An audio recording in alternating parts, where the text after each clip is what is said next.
발표 시작하자. 안녕하세요. 저는 오늘 Will Stochastic Device Play Nice with Others in Neuromorphic Hardware라는 주제로 발표를 진행할 박현정이라고 합니다. 제목에서 보이는 스토캐스틱 디바이스는 이게 확률적이라는 말이어서 확률성을 띠는 소자라는 의미이고, 소자가 근본적으로 가지고 있는 어떤 노이즈를 연산에 활용하겠다는 의미입니다.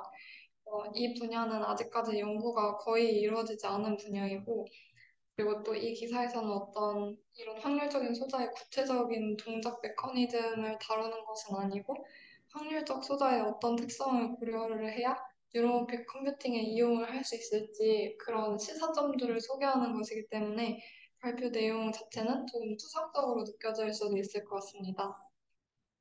발표는 이러한 순서로 진행하겠습니다. 먼저 확률적 컴퓨팅이 도입된 배경을 인트로덕션에서 소개하고 인간의 뇌와 그리고 뉴로모픽 하드웨어의 차이점에 대해 설명하겠습니다. 그리고 뉴로모픽 하드웨어의 확률성을 도입하는 방법에 대해서 그 방향성에 대해서 설명하도록 하겠습니다. 마지막으로는 뉴로모픽 하드웨어에 실질적으로 확률성을 도입하기 위한 두 가지 방안에 대해 설명하고 결론을 지으면서 마무리하도록 하겠습니다.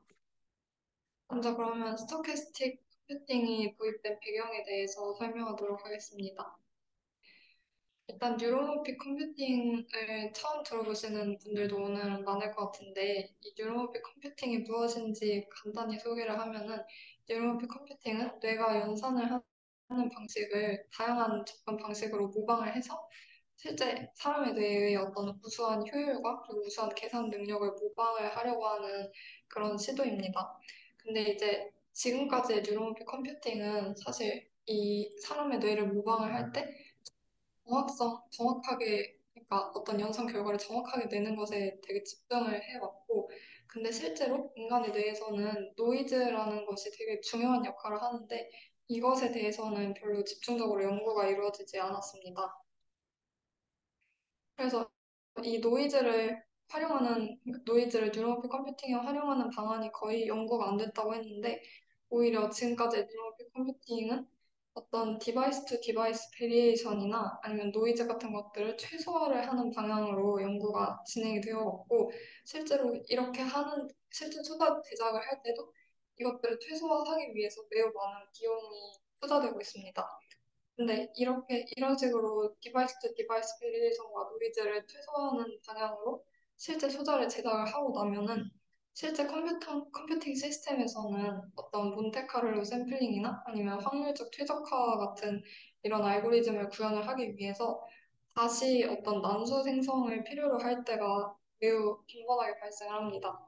그래서 다시 말해서 하드웨어 관점에서 그 비용을 굳이 들여서 노이즈를 제거를 했는데 이거를 소프트웨어 관점에서는 또 다시 새로운 비용을 들여서 노이즈를 생성을 해야 되기 때문에 비용이 뭔가 이중적으로 낭비가 되게 됩니다. 그래서 이 기사에서 주장하는 것은 인간의 뇌를 모방하는 뉴로모픽 컴퓨팅을 구현을 하기 위해서 이 사람의 뇌에서 노이즈가 무엇인지에 대해서 살펴보고 이것이 뉴로모픽 컴퓨팅에 어떻게 적용이 될 수 있는지를 살펴보고자 합니다. 그래서 일단 이 다음에는 실제 인간의 뇌와 뉴로모픽 컴퓨팅 시스템의 차이에 대해서 알아보고자 합니다. 지금 이제 이 페이지는 실제 사람의 뇌와 그리고 뉴로모픽 하드웨어를 구분을 하는 그런 페이지인데요. 먼저 뇌에서 확률성을 보인다고 말을 했는데 이 확률성이 어떨 때 나타나는 것인지 한번 알아보겠습니다. 이게 지금 실제 사람의 뇌에 있는 시냅스와 그리고 뉴런들을 나타내는 건데 시냅스는 지금 그림에서 이 파란 색깔 점으로 표시되어 있는 신경 전달 물질의 방출로 인해서 전이가 변하게 되고 그리고 이 전이가 변하는 것이 어떤 임계치를 넘어서면은 다음 시냅스로 신호를 전달하게 되는 구조입니다. 근데 이때 이 신경 전달 물질이 방출되는 과정이 바로 확률적인 과정에 의해서 방출이 된다고 합니다. 사실 이제 이런 뇌과학 분야는 저희가 주로 다루는 분야가 아니기 때문에 저도 이런 메커니즘에 대해서는 처음 알았고 그래서 조금 알아봤는데 뇌과학 분야에서는 이렇게 신경 전달 그 물질이 확률적으로 방출되는 거를 노이즈라고 부르고, 원래는 이 노이즈가 무슨 역할을 하는지 잘 몰랐었는데, 비교적 최근에 있었던 연구들을 통해서 이 노이즈가 신경계에서 매우 중요한 역할을 한다는 것이 밝혀졌다고 합니다. 그래서 이러한 노이즈로 인해서 실제로 사람의 뇌에서의 어떤 개선 과정이 되게 빨라지고, 그리고 적응이나 학습 같은 그런 프로세스도 빠르게 이루어질 수 있다고 합니다. 근데 다만 이제 어떻게 보면 당연한 말이겠지만 뇌의 전체 행동을 이 노이즈에 의해서만 좌우하는 것은 아니고, 이 시냅스에서 확률적으로 방출되는 이 신경 전달 물질이 있지만, 어쨌든 이 신호가 뉴런을 통과할 때는 시냅스의 노이즈가 감쇄돼서 뉴런 수준에서는 어쨌든 확률론적이 아니라 결정론적인 행동을 보인다고 합니다. 그래서 이 그림에서 살펴보면은 이 프리시냅틱 스파이크라고 보이는 이 맨 위에 있는 신호가 있는데, 이 신호는 무작위하게 확률적으로 발생이 되지만 이 신호들이 뉴런의 세포체를 굳히게 되면서 다음 뉴런으로 전달되는 디지털 신호는 이렇게 디지털 스파이크 출력으로 결정적으로 결정이 되게 된다고 합니다.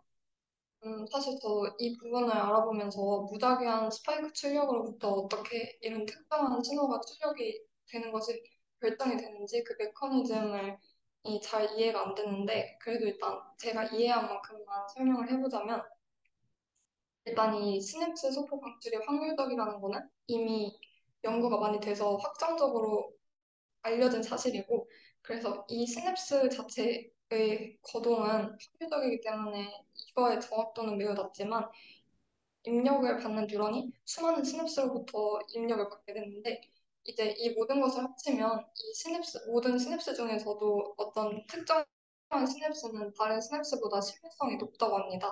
그렇게 돼서 모든 그런 신호들을 합치면 정답에 수렴하게 된다고 이해를 하였습니다. 그래서 실제로 인간의 뇌에서는 이렇게 확률성이 매우 중요한 역할을 하는데, 지금까지 주류로 연구되었던 뉴로모픽 하드웨어는 확률성을 그렇게 중요하게 여기지 않습니다. 오히려 이 뉴로모픽 컴퓨팅에서 수다로 구현하려고 하는 이 가중치라는 것이 있는데, 가중치는 오히려 되게 결정론적으로 딱 정해져 있는 값이고, 그리고 또 이 뉴로모픽 소자를 만들기 위해서 소자의 신뢰성이나 아니면 정확도가 매우 중요한 것으로 취급이 됩니다. 그리고 실제로 개발된 뉴런픽 칩인 인텔의 로이히나 IBM의 트라노스나 이런 것들을 보면은 이것들은 확률성을 오히려 배제를 하고 결정론적인 계산을 하는 것에 집중을 하고 있습니다. 그러면 이제 지금까지는 뉴런픽 하드웨어가 확률론적인 것에 집중하지 않고 결정론적인 방향으로 연구가 되었다고 말씀을 드렸는데, 지금까지 집중해온 방향과는 다르게 확률성을 도입하려고 할 때 어떤 방식으로 접근을 해야 하는지 알아보도록 하겠습니다.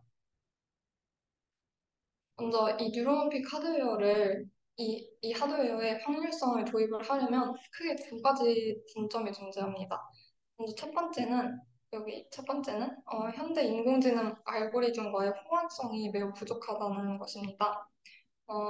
지금 현재 인공지능 알고리즘은 정확도가 매우 중요한 결정론적인 연산 방식을 이용하는데, 만약에 이것을 확률성을 가지는 소자를 도입한다고 하면은 이러한 주류에서는 벗어날 수밖에 없고, 그렇게 되면은 또 사실 새로운 알고리즘 분야를 개척을 해 나갈 수밖에 없습니다.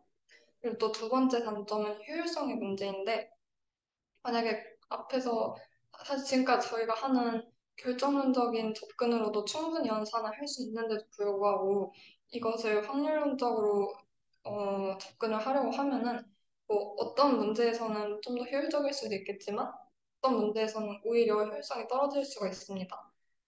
그래서 앞에서도 잠깐 나왔던 말인데, 이 몬테카를로 샘플링이라는 것이 어떤 확률성을 사용해서 연산을 하는 것의 예시인데, 이거를 잠깐 살펴보고 넘어가겠습니다. 이 몬테카를로 샘플링은 어떤 연산을 하려고 할 때, 무작위 추출을 반복적으로 해서 함수의 값을 근사시키는 그런 샘플링 방식입니다. 예를 들어서, 그래서 이게 사실 이렇게 만 보면은 말이 잘 이해가 안 가서 예시를 하나 가져왔는데, 예를 들어서 어떤 정사각형에 대접하는 원의 넓이를 구한다고 할 때, 이제 몬테카를로 샘플링을 사용을 하려면 이제 이 정사각형 내에 대략 1만 개 정도의 어떤 난수 순서상, 그러니까 XY 좌표 순서상이 존재를 한다고 가정을 합니다.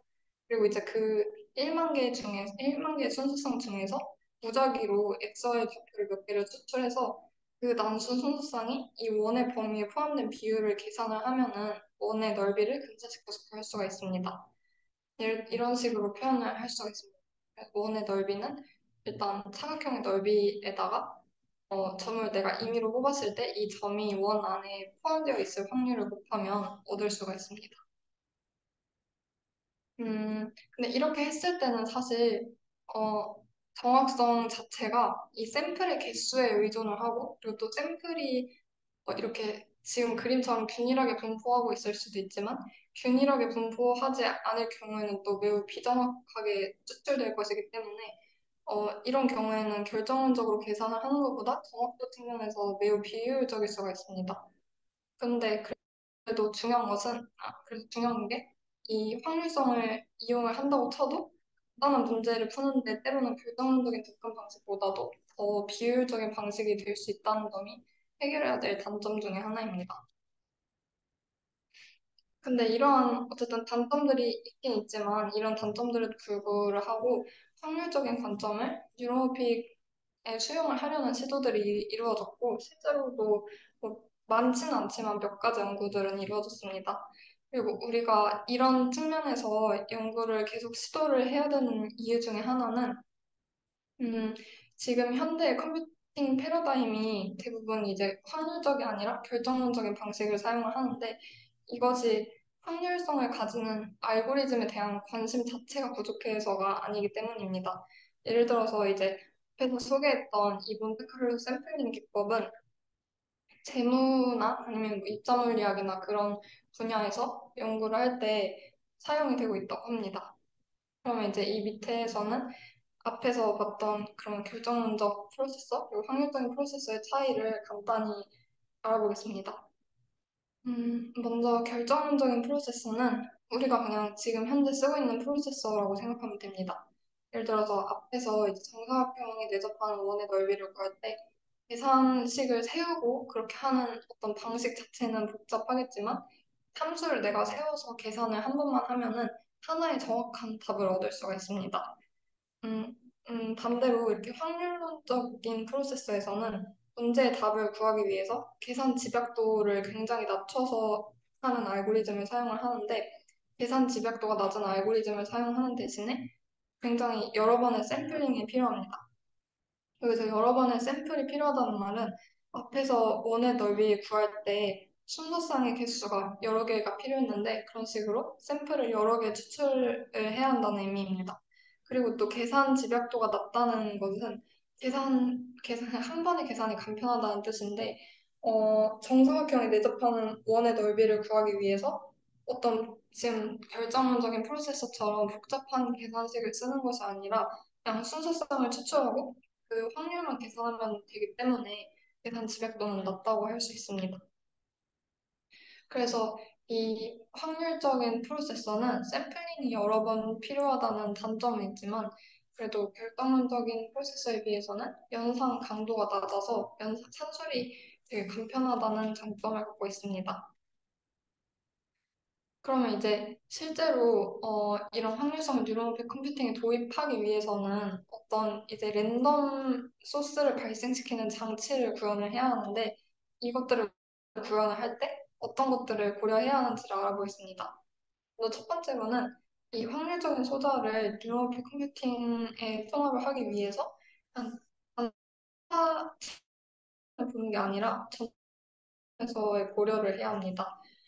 이게 무슨 말이냐면 예를 들어서 단위 소자의 뭐 디바이스 투 디바이스 베리에이션이나 스피드, 에너지, 수명 같은 것들만 집중하는 것이 아니라 이 소자들을 내가 만약에 뉴런 그 하드웨어에 도입을 했을 때 다른 로직을 보이는 소자들이랑 잘 통합이 될 수 있는가 그리고 그때 드는 비용이 얼마인가 그런 것들을 생각을 해야 합니다.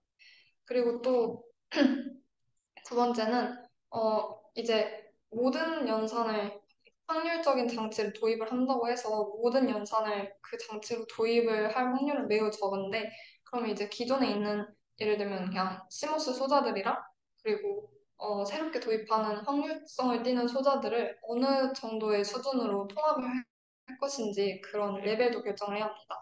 예를 들어서 이제 음, 크로스 바울의 소자는 벡터 매트릭스 멀티플리케이션 연산할 때 매우 효율적으로 쓰이는 구조이고 그리고 또 시모스 소자는 트리나 브랜치 연산을 할 때 효율적으로 쓰일 수가 있습니다. 그래서 이게 각각의 용도에 따라서, 각각의 구조에 따라서 그게 적합한 계산 필드가 다르기 때문에 어, 그것들에 대한 고려가 필요하고 그리고 예를 들어서 이 크로스바 어레이를 시모스와 통합하기가 어려울 수가 있는데 근데 그렇다고 해서 이 크로스바 어레이의 장점인 이런 빠른 병렬 연산을 포기하고 그냥 다른 형태로 소자를 만들어서 시모스에 결합을 시키는 것은 비효율적인 선택일 수가 있습니다. 그래서 이런 경우에는 뭐 벡터 매트릭스 멀티플리케이션 연산은 크로스바 어레이로 하고 그리고 뭐 다른 연산은 시모스로 해서 최대한 그냥 낮은 레벨로 통합하는 것이 효율적입니다. 그래서 이게 무슨 말이냐면은 각자의 소자가 적용되는 그런 분야의 장단점이 명확한 경우에는 고도로 통합하려는 것을 목표로 하면은 오히려 각자의 장점들을 활용을 못할 수가 있기 때문에 통합의 수준을 최대한 낮게 하는 것이 도움이 될 수 있다는 말입니다. 여기서 이제 통합을 한다는 말은 비슷한 종류의 소자를 사용해서 서로 다른 연산을 할 수 있다는 뜻인데 예를 들어서 만약에 확률적인 장치로만 통합을 한다고 하면은 그러니까 다시 말해서 꼭 확률성 계산이 필요한 부분에도 확률적인 소자를 사용을 하고 아니면 꼭 그렇지 않은 부분에서도 통합을 이제 높게 하기 위해서 확률적인 소자를 사용을 하는 식으로 하면은 이런 확률적 장치의 효율성이 별로 이득이 되지 않는 부분에서도 확률적 소자를 사용하게 돼서 연산 비용을 오히려 증가시킬 수가 있습니다. 그래서 이러한 어떤 통합의 강도를 결정하는 것은 매우 중요한 문제라고 할 수가 있습니다. 그리고 다음으로는 뉴럴몬픽 하드웨어의 확률성을 도입하기 위한 두 가지 방법에 대해 소개하겠습니다. 앞으로 이제 확률적 소자를 다른 뉴럴몬픽 소자들이랑 통합을 할 때, 그러니까 다른 뉴럴몬픽 소자 또는 기존의 연산 소자들이랑 통합을 할 때 두 가지의 방향이 있다고 소개를 하고 있습니다. 첫 번째는 MTJ와 같은 어떤 신소자 같은 것들이 있는데 이제 그런 것들을 이용해서 뉴럴픽 하드웨어를 구성하는 것이고 두 번째는 기존의 시모스를 이용해서 구현을 하는 방식입니다. 그래서 첫 번째는 이제 그러니까 이런 접근 방식이 나오게 된 이유가 앞에서 이제 시모스 로직과 함께 어떤 확률적인 어, 논 시모스, 그러니까 크로스바 어레이 같은 것은 논 시모스 소자인데 그런 것들을 함께 통합하는 것이 매우 어려우니까 차라리 그냥 아예 하나로만 하자 그런 측면에서 나온 이야기인데 그래서 첫 번째 방식이 시모스가 아닌 소자들로만 뉴로모픽 하드웨어를 구성하는 것입니다. 그래서 만약에 이렇게 하려면 두 가지의 도전 사항이 있는데 첫 번째는 논 시모스 소자를 사용해서 기존의 시모스 소자로 수행하던 연산들을 잘 할 수 있을지 고려해야 합니다.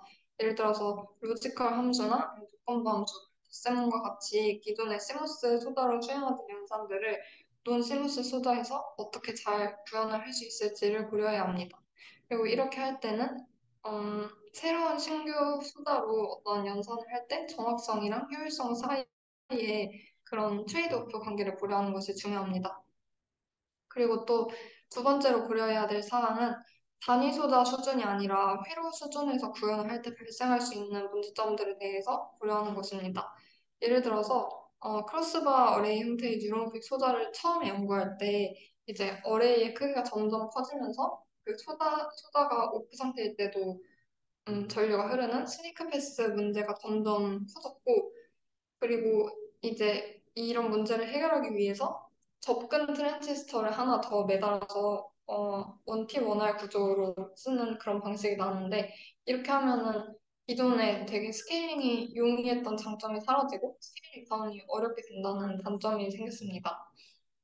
그래서 단위 소자 측면에서만 연구할 것이 아니라 회로 수준에서 나타날 수 있는 문제점들을 계속 생각을 하면서 그런 것들을 고려를 해야 합니다. 그리고 또 이제 이 위에 것들은 그래서 결국 논시모스 소자를 도입하기 위한 방향이고 시모스 소자로 그냥 그러니까 뉴로픽 연산을 기존에 있는 시무스 소자로 다 하자는 그런 시도도 있습니다. 그래서 여기서는 뉴로픽 소이라는 어떤 특정 목적에 부합하는 소자를 새로 제작을 하는 것이 아니라 그냥 기존에 있는 시무스를 활용해서 이런 연산을 하려는 시도입니다. 근데 이제 여기서는 시무스는 사실 원래 스위칭을 하는 소자인데 이 소자가 어떤 확률적 연산을 잘 할 수 있을지에 대해서는 의문점이고 그리고 연구된 것도 매우 적습니다. 근데 그래도 이런 연구를 해야 되는 이유는 시무스 소자는 이미 매우 성숙된 기술이기 때문에 앞에서 이런 신소자를 도입하는 그런 문제점들에 비해서 회로 수준에서 발생하는 문제점들을 좀 더 쉽게 해결할 가능성이 있기 때문입니다. 그래서 사실 이 기사의 내용은 여기까지 끝이 나고 이제 결론을 말씀드려야 되는데 저는 사실 여기까지 읽고 나서 소자가 어떻게 확률성을 띈다는 것인지 잘 이해가 되지 않아서 그래서 이 부분에 대해서 조금 찾아봐서 이 부분에 대해서 말씀드리고 난 다음에 결론을 말씀드리려고 합니다.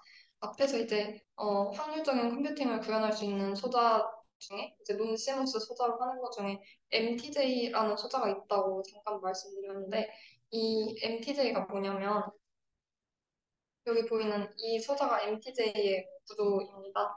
그래서 이거에 대해서 이 그림을 먼저 설명드리겠습니다.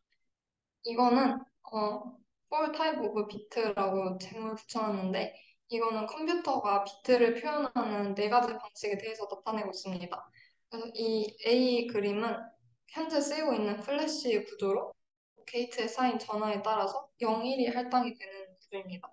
그리고 두 번째는 이게 이제 이 MPJ 소자를 이용하는 건데 이 자기 모멘트에 따라서 0과 1이 할당되게 됩니다. 그래서 이 MTJ라는 게 여기 마그넷이라고 적혀 있는데 마그네틱 터널 정선이라고 하고 한국말로는 자기 터널 접합이라고 말을 하는데 이 구조처럼 강자성체가 두 개가 있고 그리고 그 사이에 부도체가 이렇게 끼워져 있는 구조입니다. 그래서 여기 레퍼런스 레이어는 극성이 항상 고정이 되어 있고 그리고 이 다른 프리 레이어는 연결된 트랜지스터의 전류 방향에 따라서 이 극성이 이 레퍼런스 레이어가 똑같이 되느냐 아니면 반대로 되느냐가 결정이 되게 됩니다. 그래서 이 두 다성체가 만약에 그 자화 방향이 같으면 저항이 낮게 되고 자화 방향이 다르면 저항이 높게 됩니다. 원래 이 B는 그래서 그러한 것들을 이용해서 정보를 저장하는 그런 소자를 나타내는 건데 이거를 메모리 소자로 활용을 하니까 외부 메모리 소자라는 거는 일단 정보를 가지고 있어야 하기 때문에 외부 신호의 변화가 없을 때는 않아야 됩니다. 근데 만약에 이 MTJ 소자를 아주 작게 만들면 어떤 열적인 노이즈만으로도 극성이 바뀌게 됩니다. 그래서 비트 값이 정해지지 않은 상태가 되고 이것을 이제 확률적인 비트라고 부르게 됩니다. 그래서 즉 다시 말해서 이 MTJ 소자를 매우 작게 만들어서 열적 노이즈를 이용해서 확률적으로 0 또는 1을 나타내는 소자를 만들 수가 있습니다. 그리고 그림 D는 0과 1이 공존하는 어떤 양자 컴퓨팅의 양자 비트를 나타낸다고 하는데 이거는 오늘 발표 내용이랑은 별로 관련이 없어서 넘어가겠습니다. 그래서 마지막으로 결론을 말씀드리고 마치도록 하겠습니다. 이 기사는 확률적인 컴퓨팅에 초점을 맞추고 있는데 어쨌든 간에 지금의 주류 연구는 합성을 고려하지 않는 그냥 단순 뉴런픽 컴퓨팅에 집중을 하고 있습니다. 근데 앞으로는 이제 확률성을 고려하는 컴퓨팅에 대해서도 고려를 할 필요가 있고 그리고 기존의 어떤 시모스 로직을 저하를 시키지 않으면서 시모스와 통합이 가능한 어떤 기술이나 아니면 새로운 물질들에 대해서 연구할 필요가 있습니다. 왜냐하면 이제 새로운 메커니즘의 소자 아니면 뭐 새롭게 호환되는 재료 같은 것들을 발견을 하면은 시모스와 통합이 새롭게 가능해질 수도 있고 아니면 다른 방향으로도 이런 신기술이 발전될 수 있기 때문에 이러한 부분에 대한 연구도 필요합니다. 그리고 또 이 기사를 읽으면서 개인적으로 와닿았던 부분은 뉴로픽 시스템을 구현을 하려면 단위 소자의 정밀도나 정확성이 되게 중요한 측면이라고 생각을 했는데 실제 사람의 뇌를 보면은 불완전한 부분들이지만 그것들이 적절하게 모여서 집합을 적절하게 구성을 하면은 에너지가 효율적이고 그리고 신뢰성도 높은 시스템을 완성할 수 있다는 점이 흥미롭습니다. 그래서 이런 점을 참고해서 듀로모픽 시스템을 구현할 때 반드시 어떤 소자를 완벽하게 만들어서 신뢰성이 높고 정확도가 높고 그런 소자를 반드시 만드는 거에 집착을 할 필요가 없고 오히려 어떤 시스템이 소자의 불완전성을 이용을 할 수 있게 구성되어야 한다고 주장하는 점이 흥미로웠습니다. 그래서 발표는 이것으로 마치고 질문 있으시면 해주시면 감사하겠습니다.